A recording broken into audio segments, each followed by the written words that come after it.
Pada suatu malam, kami timpa dengan ingin bergerak sampai serang pada selang di Malaysia. Setelah kami turun daripada bas, kami terus naik bot yang telah disediakan. Setelah saja bot kami parking, kami terus turun untuk menjumpai owner rumah ni.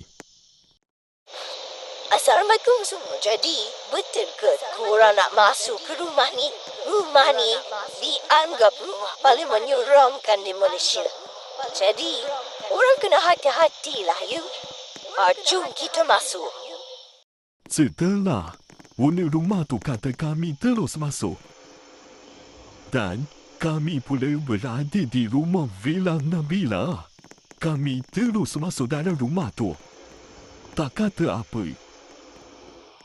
Setelah kami masuk, kami semua terus mengambil gambar di setiap sisi di dalam rumah ni. Ternyata di dalam rumah ni banyak benda yang telah ditinggalkan, seperti tulang bertulang dan banyak lagi perabot-perabot dalam rumah ni. Setelah itu, owner rumah mengajak kami untuk naik ke atas. Setelah kami naik di atas, kami terus mengecek setiap bilik yang ada. Tetapi kami menjumpai satu tulang yang sangat pelik. Tulang ni seperti tengah menunggu anaknya. Kami terus dalam ketakutan. Dan kami terus cuba untuk keluar daripada bilik.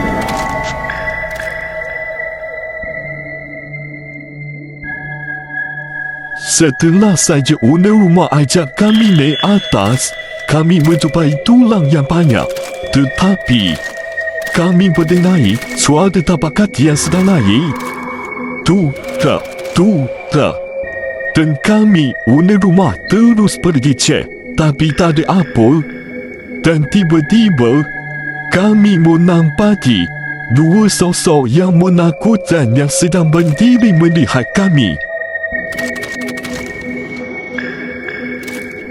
Dan kami semua melarikan diri kerana ketakutan.